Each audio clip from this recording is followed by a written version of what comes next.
Bangsa Indonesia masih harus menghadapi kemelut di dalam negerinya sendiri setelah selama ratusan tahun melewati era penjajahan dan berhasil merebut kemerdekaan dari para penjajah.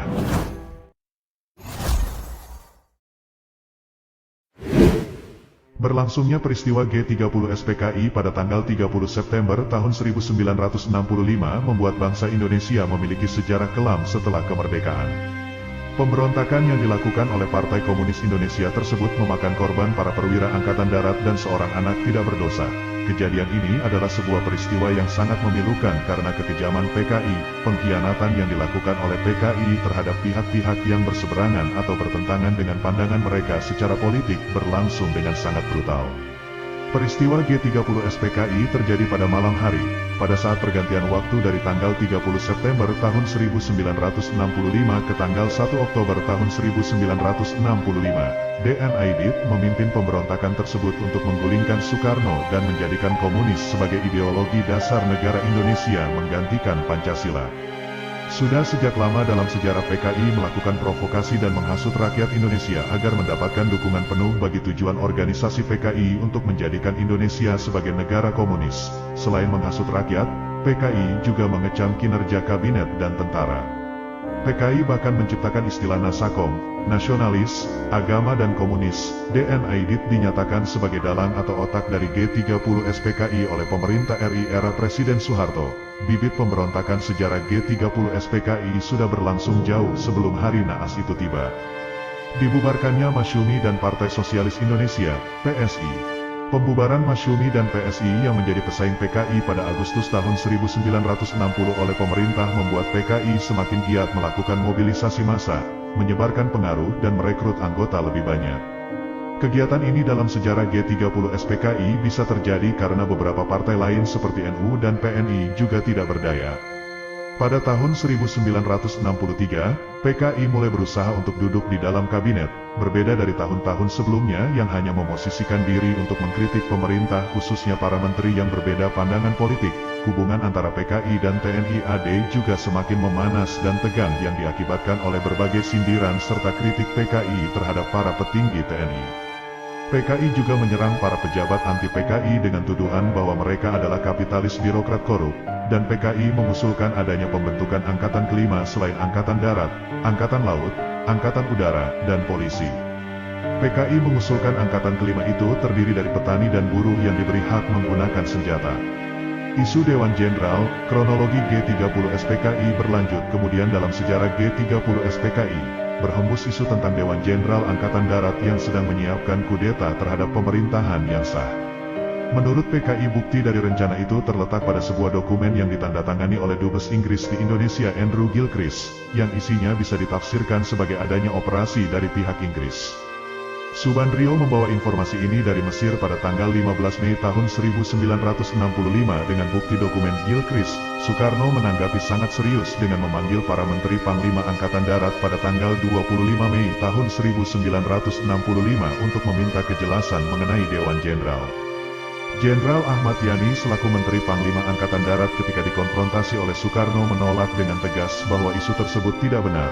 Ia menyatakan bahwa tidak ada Dewan Jenderal, yang ada hanya Dewan Kepangkatan Tinggi, Wanjakti, yang tugasnya memberi masukan atau pendapat kepada Menpangat mengenai kepangkatan dan jabatan perwira tinggi Angkatan Darat. Perselisihan antara Angkatan Darat dan PKI mencapai puncaknya ketika Pelda Sujono yang hendak menghentikan penyerobotan tanah perkebunan dan pembunuhan oleh sekelompok orang dari BPI yang merupakan organisasi di bawah PKI. Peristiwa itu adalah peristiwa Bandar Besi Surabaya. Jenderal Ahmad Yani menuntut agar mereka yang terlibat segera diadili. Sementara kalangan Islam semakin marah karena di Mampingan tanah wakaf Pondok Modern Gontor seluas 160 hektar berusaha diambil alih paksa oleh PKI dalam rangkaian peristiwa G30 SPKI. Konflik antara Angkatan Darat dan PKI semakin memanas terlebih dengan sakitnya Soekarno secara mendadak pada bulan Juli. Tim dokter dari Cina yang didatangkan D.N. Aidit menyimpulkan bahwa ada kemungkinan Presiden akan mengalami kelumpuhan atau meninggal dunia. Kemudian, pimpinan PKI memutuskan untuk bergerak pada rapat politik Biro PKI tertanggal 28 September tahun 1965. Pergerakan dipimpin oleh Letkol Untung, seorang tokoh G30 SPKI, perwira Angkatan Darat yang dekat dengan PKI. Letkol Untung menggunakan pasukan Cakrawirawa, yaitu pasukan pengawal khusus Presiden Soekarno. Mereka diberi perintah untuk menangkap para jenderal dalam keadaan hidup atau mati, dan mereka berhasil membunuh 7 orang dalam penyerbuan tanggal 30 September tersebut, yaitu Letjen Ahmad Yani, Kastaf Komando AD, Maijen TNI Raden Suprapto, Deputi 2 Menteri. Maijen TNI Mas Tirto Darmo Haryono, Deputi 3 Menteri. Maijen TNI Siswondo Parman, Asisten 1 Menteri. Brigjen TNI Donald Ishak Panjaitan, Asisten 4 Menteri. Brigjen TNI Sutoyo Siswo Miharjo, Inspektur Kehakiman. Letu CZI Pierre Andreas Tendean, Ajudan Jenderal Nasution.